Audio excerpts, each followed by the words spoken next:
If the grid were to go down, you shouldn't have to sprint around flipping breakers or dragging out extension cords.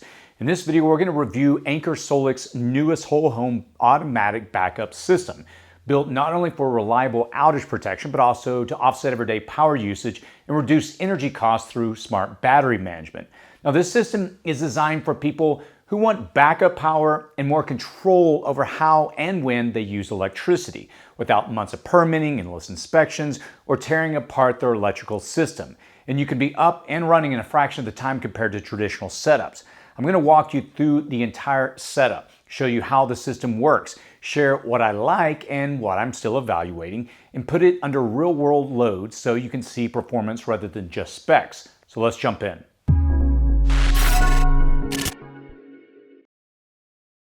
If you're new to this channel, my name is Chris, and on this channel we discuss emergency preparedness, aka prepping. In this video, I'm going to walk you through the specs and features of Anker's newest addition to the whole home backup power market, the Anker SOLIX E10, and detail what makes it unique, including its DC charging extension and its new charging process. We're also going to run it through a series of basic tests and discuss the installation process. Also, next month, I'm going to be releasing another video showing my entire house running for a week without being connected to the grid, so you'll get a clear idea of what this is capable of during extensive testing. If at any point you want to check out any of the items that I'm covering in the video, I'm going to post a link in the description and comments section below. So let's kick things off by discussing the equipment. I've got the E10 head unit, which is the brain of the system, the inverter, the controller, the communication hub. Then you have the B6000 battery modules, which physically stack together with clean mechanical and electrical connections. There's no wiring between modules, and the system automatically recognizes everything and configures itself. That's a significant shift from older systems where each module required programming or pairing. Then there's the power dock, which is the centerpiece of the whole home backup setup. This is where your circuits are managed. During an outage, the power dock doesn't blindly dump energy across the whole home.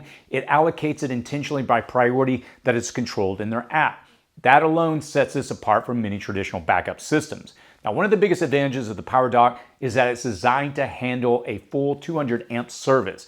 Now, in simple terms, that means that it can sit between your utility meter and your main panel without becoming a bottleneck. Now, if the grid goes down, power is supplied by the E10 inverters, up to 90 amps continuously when 3 units are connected, with higher output available momentarily through turbo mode.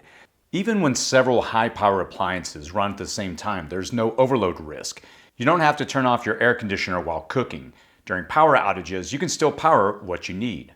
Now, the system automatically manages that transition, so your home keeps running without you having to think about it. Now, one important thing to understand is where the electrician work stops. The initial power dock installation, it requires a licensed electrician since it ties directly into your main service. But after that, expanding the system can be done by the homeowner. Adding additional batteries or E10 inverters, it doesn't involve panel work or electrical reconfiguration. The components are designed to stack, connect, and self-configure, allowing the system to scale over time without bringing an electrician back out. From a preparedness standpoint, flexibility, it does matter. And being able to add batteries or inverters over time, it means that you're not locked into a single configuration. You can adapt the system as your needs change. Anker also sent their new tri-fuel generator. I'm going to go deeper into that next month, but from a preparedness perspective, tri-fuel capability is a big deal. Propane, it stores exceptionally well. Natural gas lines, they often stay active for a period of time even when the grid fails. Gasoline is convenient, but it's less stable in the long term. And being able to switch fuels based on availability, it's a significant resilience advantage. And what makes this generator integration different is how it works with the system as a whole. Instead of operating as a standalone backup, the generator integrates directly with the E10 platform and can automatically support the batteries if stored energy begins to run low. That means that you're not manually starting generators or having to babysit fuel usage. The system handles that transition for you. Now, additionally, this tri-fuel generator outputs DC power, making it more efficient. It talks directly with the E10 inverter, and it will start up based on parameters that you set in the app. Again, we're going to cover this more extensively in the following video. Now, the SOLIX E10 system is modular, up to 90 kilowatt hours of storage, which is far more than really most homes need, but it gives you the option to scale. Now the system also supports 10 kilowatts in turbo mode for each SOLIX E10 head unit. It holds key safety certifications and has a switchover time in under 20 milliseconds. So most appliances won't even notice the transition if the grid were to go down. It automates the whole process. All right, so let's talk about installation. The initial installation of the power dock is not DIY. Anker coordinated a certified electrician to handle the setup, but what stood out was how streamlined the process was. Now, compared with the 2 permit-heavy installations that I've completed on a couple of houses in the past that each took several months, this was done in a day. Apart from verified electricians, Anker also provides hotline support and installation guide if needed. All right, so let me walk you through the power dock in more detail. It supports 200 amps of pass-through power, integrates generator input, solar input, and battery power in a feature called Storm Guard that can be configured through the app. The way this works is if severe weather is predicted, the system automatically charges the battery in advance. That kind of automation matters because during storms or emergencies, people are often distracted. Having the system prepare itself without needing supervision is a major plus. There's also an alternative option called the Smart Inlet Box as shown here. Now compared to the power dock, it's over $2,000 more affordable and is designed for people who don't need full home automation. It connects to a standard electrical panel and allows you to back up selected circuits while still taking advantage of energy-saving features like solar input, time of use automation, and grid interaction. It's a budget-friendly, semi-manual alternative for people who want backup capability without the complexity or cost of full circuit-level control. All right, so now let's take a look at the app. The app is intuitive and it provides a clear view of what the system is doing at any time. You can label all 12 circuits and you can assign priorities to them. Now, this is not just about convenience, it's about letting the system make intelligent decisions during outages. If conditions tighten and the batteries detect that you're about to run out of stored power, the low priority circuits, they're shut off first, keeping the essentials powered. And this is where systems like this really shine. You're starting to see more intelligence in features like this.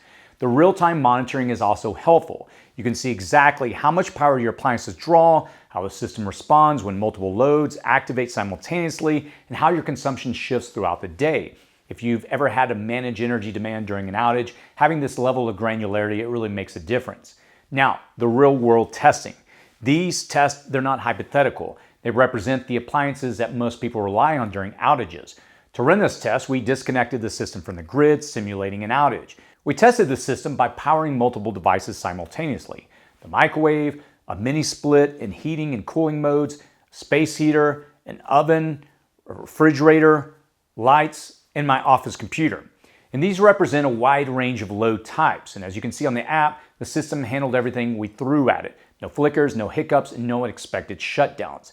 Even sudden load spikes were handled smoothly. And this capability, it matters because when the power goes out, you're not thinking like an engineer, you're thinking like a homeowner.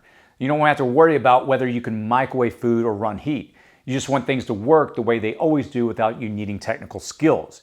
So far in my preliminary testing, this system has delivered on that. But again, next month, I'm gonna do a more exhaustive testing breakdown. But one thing worth pointing out is how different appliances behave under load. Not all wattage is equal. Devices such as refrigerators, HVAC units, or well pumps, they may draw a moderate amount of power while running, but they can spike when the compressor or motor first comes on. And that momentary surge is when many backup systems trip out, not because of the sustained usage, but because of that split-second demand. But during testing, the system handled load transitions without dips or flickers, even when demand increased suddenly. Part of that comes from how the system manages short-term surge loads. When appliances like compressors or heating elements ramp up, the SOLIX E10 can momentarily increase output using what it calls its turbo mode, helping absorb those spikes without forcing other loads offline. When your central air conditioner turns on, the Anker SOLIX E10 turbo mode can handle 155 LRA or locked rotor amps, a unique feature of this type of unit. Anyone who has relied on a small generator knows the mental math. You don't run the microwave while the heater's on, or you don't start one appliance while another is cycling. And by handling short duration surges automatically, the system reduces the need to juggle appliances during an outage. All right, so let's talk about solar next. I currently have 2,400 watts installed on my roof, and soon I'm going to be adding another 4,800 for a total of roughly about 7,200 watts. Each E10 unit supports up to 9 kilowatts of solar input and up to 27,000 kilowatts of solar across 3 E10 units, which gives you a lot of room to grow. Storing and using your own power is really becoming the smarter approach for both preparedness and cost savings, especially in states like where I live, where solar being sent to the grid is really no longer worth it. So here's my summary in a nutshell. The main takeaway for me is that the power dock, battery storage, SOLIX E10 inverter, solar input, and tri-fuel generator, they all operate within a single platform. The generator integrates directly with the system and uses DC range extension technology, which does improve charging efficiency when running on generator power. In bringing these components together, it really reduces overall system complexity and it makes it easier to manage and expand over time. Before we wrap up, let me explain why I installed the system. And I want to be clear that when I review products like this, they don't make sense for everyone. I know that many people in this community are dealing with inflation and real affordability concerns, but I also know there's a segment of my audience that is actively looking at off-grid solutions or ways to reduce their ongoing electricity costs. And for those people, systems like this are worth evaluating seriously. Over the past few years, grid reliability has become a real concern, especially where I live in California. We've seen rolling blackouts during heat waves, public safety shutoffs due to fire risk, and storms that knock power out for hours or days at a time. And these are not just rare once-in-a-decade event anymore. They're becoming part of everyday life. And not every outage is dramatic, but even shorter disruptions can add up quickly. Food safety, heating and cooling, medical devices, basic communication, losing any of these for a day, it soon changes how a household functions. And if you have kids, elderly family members, or pets that depend on temperature control, the stakes, they go up even more. I recently had a full solar and battery system installed at my primary home. Now, it's an excellent system, but getting it approved and activated, it required over 9 months of permitting, inspections, and coordination with the utility. Now that it's installed, it's permanent. I can't take it with me if I move. What appealed to me about the SOLIX E10 is that it's fundamentally different. Now this system, it can be disassembled, relocated, and reinstalled elsewhere. The entire installation, it took hours and not months. And that kind of flexibility is really rare in whole home backup system. Now California's shift to NEM 3.0, it also played a role. Selling excess solar back to the grid is barely worth anything now. From both a preparedness and ROI perspective, storing and using your own power, it really makes far more sense. The SOLIX E10, it doesn't export power to the grid, but in this environment, that's not really a downside anymore. All right, so here's what I'd like to do next. There are still things that I want to explore about this setup, including how the system performs during a full week off grid, how it handles multiple cloudy days, and how seamless the generator integration is under changing loads. Short demonstrations, they really only tell part of the story, which is why next month I'm planning a full 7-day off-grid test. Living on the system around the clock is going to show how it behaves during everyday routines, how it handles overlapping loads like cooking and heating, and how consistently it recovers when solar production dips. That kind of testing really reveals things spec sheets don't. So next month, I'm shutting off the main breaker, and I'm going to be running entirely off the system for 7 days. No grid, no shortcuts. And if there's anything specific you'd like to see tested, whether it's large appliances, long-term usage, or generator cycling, leave a comment below. If you want to check out the products that I've covered in this video, the links are in the description and comment section below. There's also a special bonus for my audience using those links. As always, stay safe out there.